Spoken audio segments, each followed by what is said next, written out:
petite bulle. Merci, c'était la meilleure. Donc, les otaries sont capables de rester sous l'eau sans respirer à peu près 5-6 minutes. C'est quand même pas mal. C'est pas les meilleurs. Les manchots tiennent 10 minutes. Et les champions ici au niveau du parc, c'est les lamantins qui sont capables de tenir 20 à 25 minutes sans respirer. Ce qui est quand même pas mal. Alors, les otaries sont équipés de ce qu'on appelle une palette natatoire. Alors, palette natatoire, c'est le vrai terme, mais pour vous, on va dire nageoire. Comme ça sera plus simple.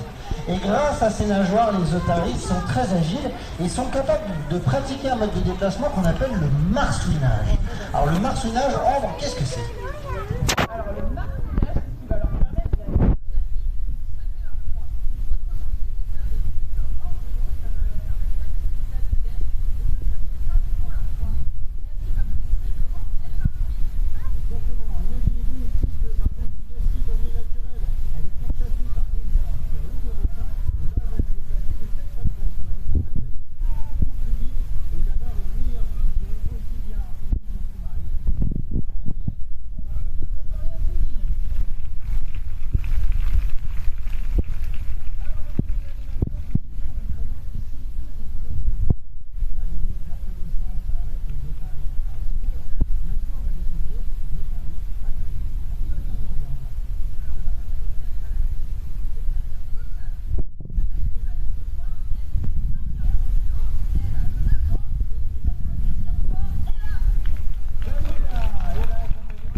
Chez les otaries crinières, c'est la crinière justement. Tout comme les lions, les mâles ont une crinière. Regardez ici en train de monter régulièrement la crinière d'Aramis pour que vous puissiez bien voir. Les femelles, elles, n'ont pas de crinière. La crinière justement, c'est aussi pour ça que les otaries, on les appelle les lions de mer. C'est dû à ça. Alors tout à l'heure, on avait parlé des phoques. Effectivement, on confond souvent les otaries et les phoques. Alors comment on arrive à reconnaître les deux espèces? Vous allez voir, c'est assez simple et assez facile.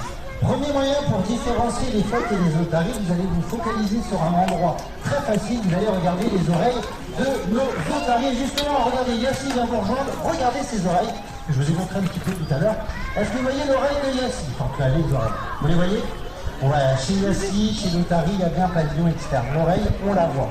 Alors que chez le phoque, vous allez juste avoir un tout petit trou en guise d'oreille. Donc ça, c'est la première grosse différence entre phoque et otarie. La deuxième différence, regardez comment les Yassi se déplacent ultra facilement. Grâce à leurs nageoires, les otaries sont d'excellentes nageuses. Mais sur terre, elles sont aussi capables de marcher sans aucun problème. Elles sont capables de courir. Et si on leur demande, elles sont capables d'escalader et de grimper sur les rochers. Et si vous êtes sages, est-ce que vous êtes sages les enfants? Ouais, continuons.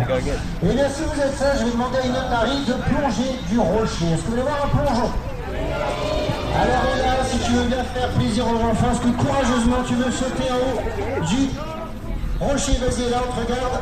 Qu'est-ce qu'elle fait? Aurélien, qu'est-ce qu'elle fait? Est-ce qu'on applaudit quand même? Allez, ouais, ça va. Aramis va vous montrer ce qu'est un vrai plongeon. Attention, sortez les kawaii. Ça va éclabousser un petit peu. Aramis, fais-nous une belle démonstration. Voilà.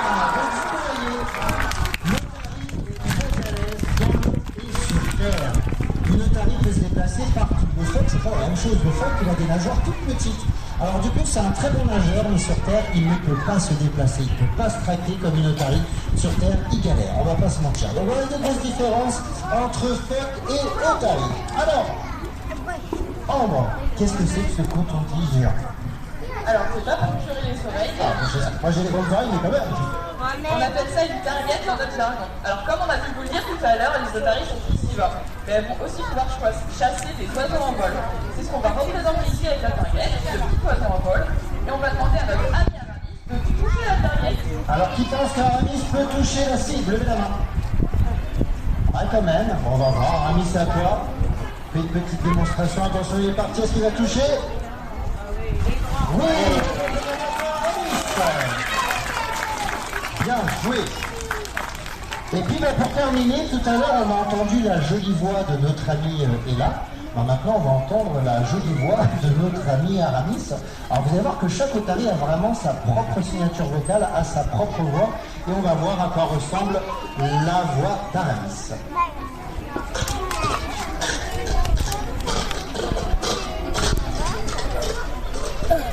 Il arrête un petit peu Aramis. Allez, on va applaudir toute l'équipe. Merci beaucoup André pour toutes ces informations. Merci Aurélien, Romain, Lucie. Merci à mes trois otaries. J'espère que vous avez passé un bon moment parmi nous. Et je vous souhaite une bonne journée, un bon appétit. Au revoir. Vous pouvez venir au micro dans les otaries un petit peu plus près si vous le souhaitez.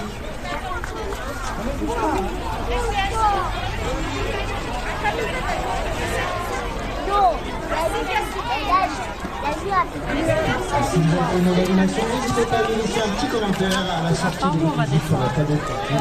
Je vous attends pour recevoir vos commentaires. N'hésitez pas.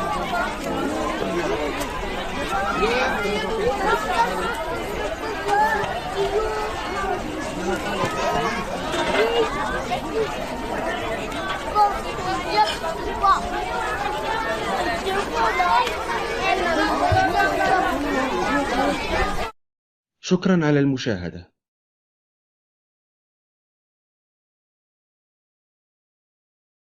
إلى اللقاء.